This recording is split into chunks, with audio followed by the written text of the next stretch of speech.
Hi, it's John Rose here, and today I will be talking about episode 2 of Moonknight.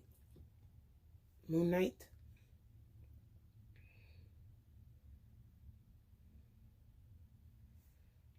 So I will be going out of order, so I'm looking up something real quickly about the show. So I will be going out of order. If I go out of order, just bear with me if I'm not going in order based on what happened. Okay, so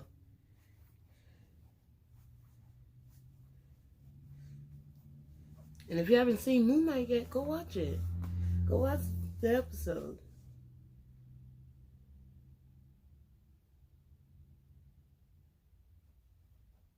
Okay, so we got Moonknight episode 2. It started off with Steve still believing that none of this is real and everything. So he was like, none of this is real, yada yada yada. So he was like, let me go to work. So he goes to his job. He asks a man that works at his job to look at the cameras because they had closed down one of the rooms. Some pipes were broken, and then the man showed them the camera footage.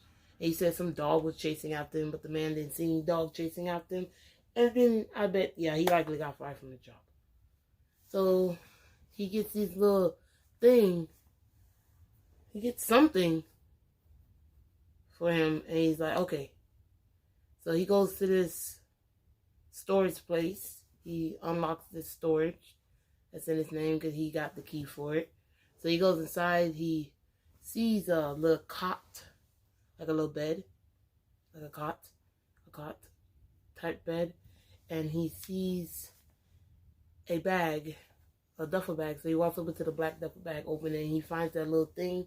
I forgot what it's called, but the little thing that he found in the first episode, and he found some money and some other stuff, and he saw a passport for Mark.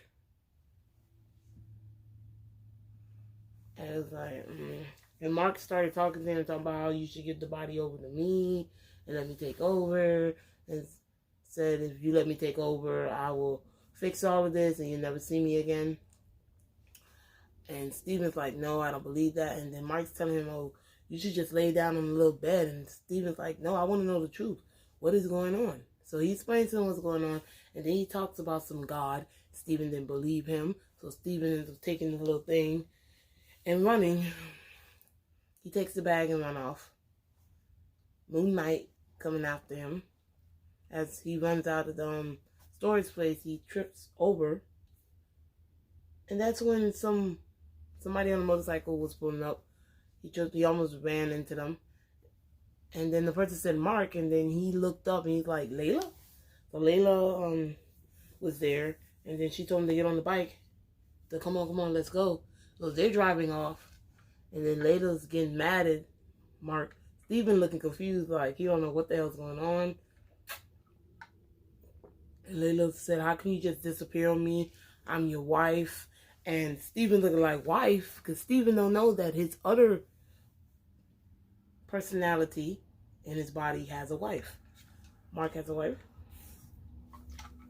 So we don't know Mark is actually the head of the body, but since Steven came forward, he been taking over, like he been the head of the body, like the one that been in the light. I don't know what happened. Mark was the sole leader of the body, and then Steven came forward and never gave it back. So it was like, yeah. So Steven's like, take me home. So he takes us to an apartment, and then his wife is looking like, what is all this? And he's like, oh, this apartment and this lounge and stuff. Not lounge, I mean studio apartment. It looked like it was a studio apartment. He said his mom, that was his mom's. And then the woman's like, oh, you getting along with your mom again? You finally talking to your mom again? And Steven looking along, because I'm like, I bet Steven's close with his mom. Well, Mark's not. So she's and Layla's like, and then he pulls that, then she wants to know what's going on, so he's about to open the duffel bag, and sorry, my TV's on. So I'm looking at my TV. by accident. My bad. So he looks at the duffel bag, but then Mark in the mirror's like, don't tell her what's going on, or those people can come after her. The people that work for Amit can come after her. So he was like, don't tell her what's going on, or the people that work for Arthur is gonna come after. So he's like, never mind. And then she just pushed him out of the way. And then she opened the duffel bag and like, oh, you found it. Oh, this is what we've been searching for. And Steven's like, huh? And then she pulls out some divorce papers asking him to sign the papers. That's why she's been looking for him. They were supposed to get a divorce. Until they heard some sound at the door. And he's like, oh, that must be the cops. Because he did destroy some pipes in a room at that museum he used to work at. He got fired. So, likely fired. So, he's like going to the door to open it for the cops. And they're like, hey, we're the cops. I knew something was up. I was like, these are not the cops. They're not the cops. They coming into his apartment asking, can we come in? He's like, yeah. They looking around to see, they can snooping. And then they asked him questions. And they looked in the duffel bag and saw the guy, saw the fake, it wasn't fake, it was a real passport. It was Mark's passport. And he's like, so you're Mark. And then Steven's going like, he don't know who Mark is and stuff. But Layla, she hid out on the roof. She was on the roof. She went out the window and was standing by the side of his window, because when that lady walked towards the window and put her head out the window, you can see anything. So Layla was hiding, and they was like, "Oh, we're gonna have to take you down to the police station." But I knew they were not police. I was like, something's not right about this. So they arrest him. They put him in the backseat of the car, and he's going like, "What's going on? I don't know what's happening." And then the lady explains how she found some information on Mark to her partner, her like partner in crime and stuff, and like explaining how Mark used to be an assassin or something. He killed a lot of people, and Steven looking shocked at what she found on her little computer. And then they pull up, and they told him to stay in the car as they got out, and he sees a woman next to him come to the car after she rolls her soccer ball, and he's like, help me get out the car, And then the lady, he can see the scales moving up and down on her hand. It's like, oh no.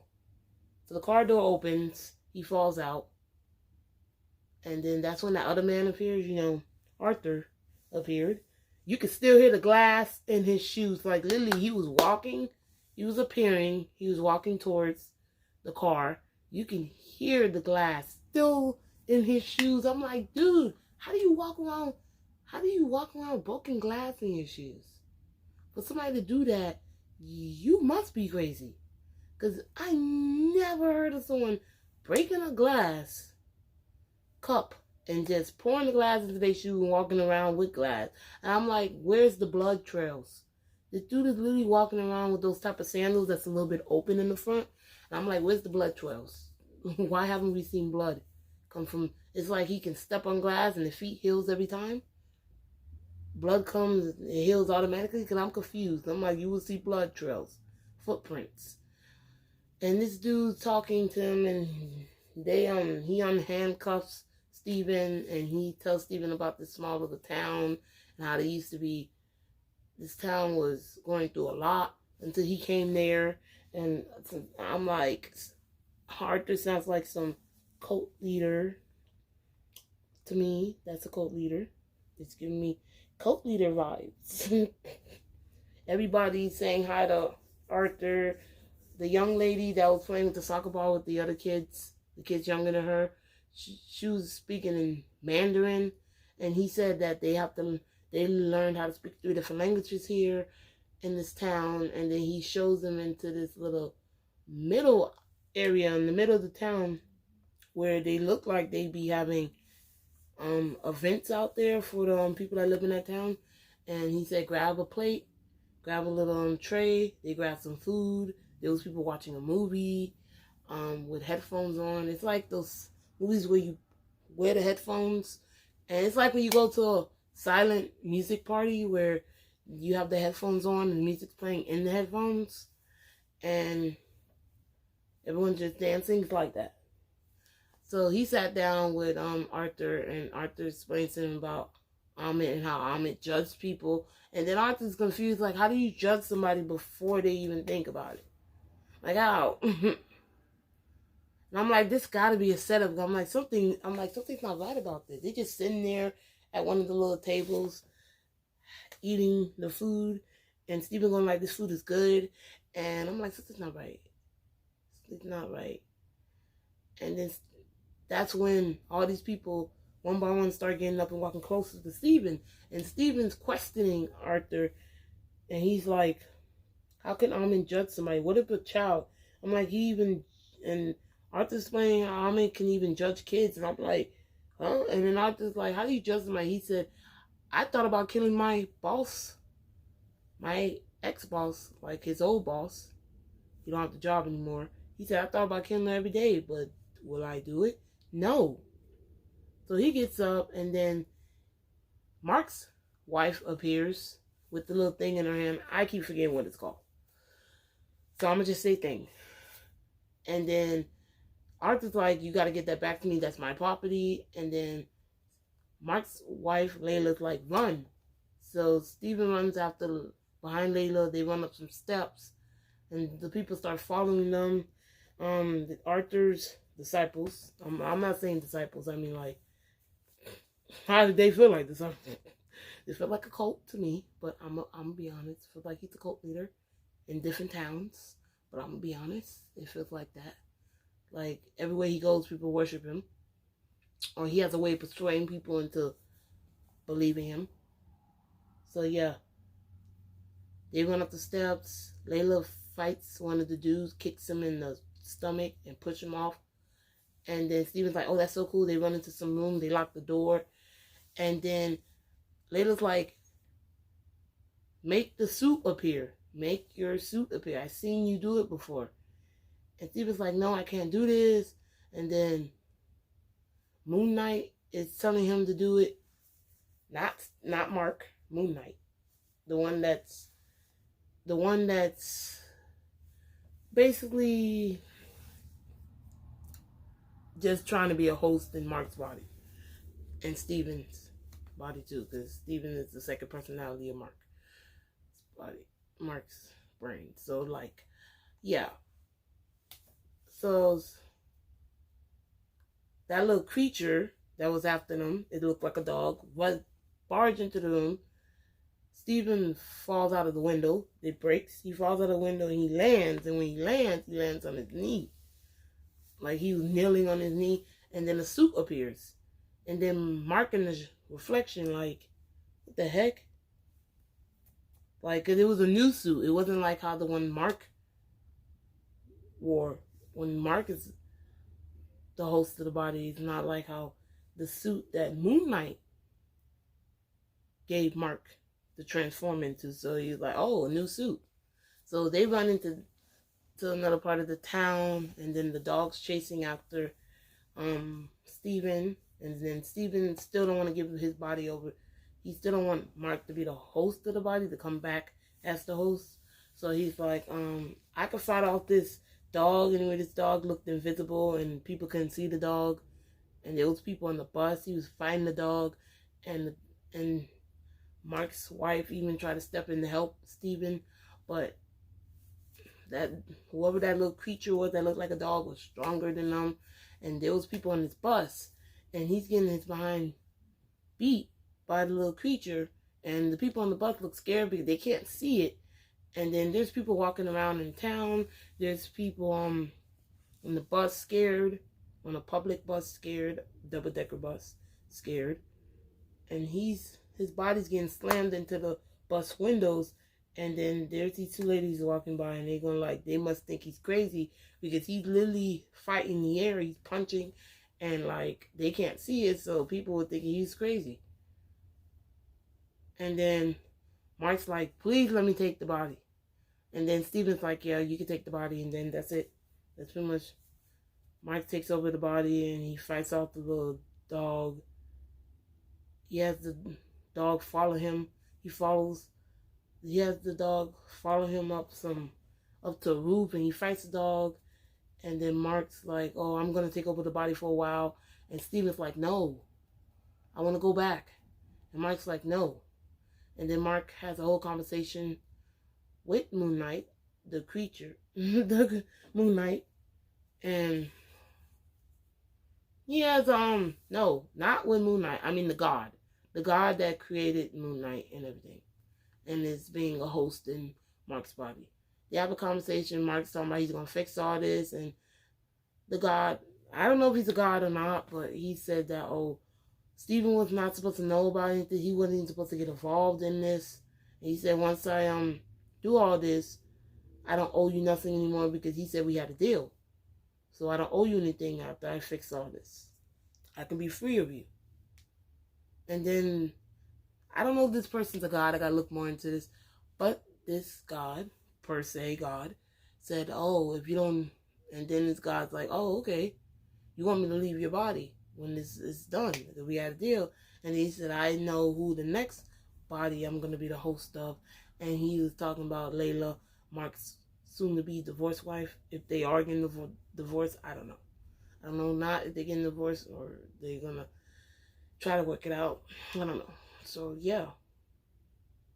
And then Steven's like, give me back the body. Steven's like, no. Steven's mad. He's talking about everywhere you go, you cause destruction, you ruining my life. And then Mark gets mad, and he gets mad at the reflection. He gets mad at Steven that's in the reflection of some mirror in public. And says Steven was actually right. Everywhere he goes, Mark is causing destruction. And Steven looks just like Mark. So people assume Steven is the one causing all this. Like in the first episode, when Mark was the one causing all the trouble, Steven was the one getting blamed for it. He would just disappear, and then Steven would come back as the host of the body, and Steven will come back to being the host of the body, and he'll get blamed for everything that Mark did. So, like, yeah, it was good. Mark got mad at what Steven had to say, because I bet he knew it was true, and then he just smashed his foot right into the mirror, and just kept smashing until the mirror broke.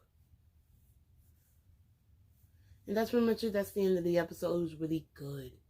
This episode, I know there wasn't a lot of action like the first episode, but it got more action towards the end.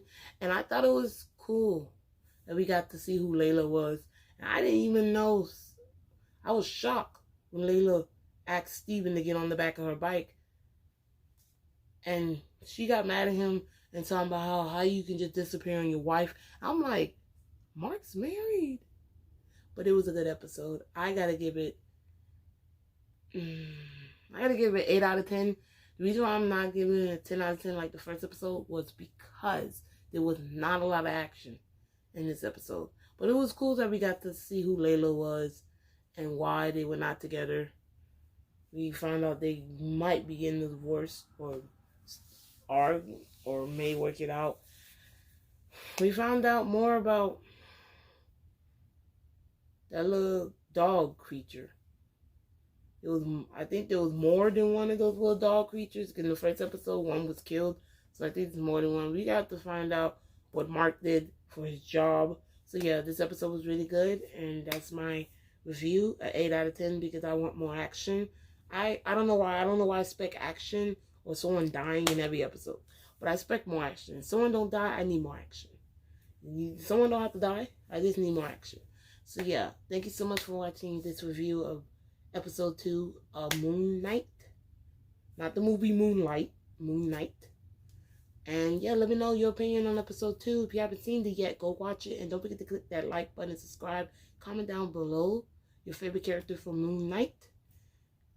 And yeah, the end credits was good though. The music they played at the end of the end credits of this episode was good. I was dancing. I was dancing while I was laying down on my bed. I was dancing. That music was sorry, my nose is itching. So yeah, that's pretty much it. Remember to have a wonderful day, and all of you out there on YouTube that does watch my videos, if you subscribed or not subscribed, remember that you are amazing. Bye.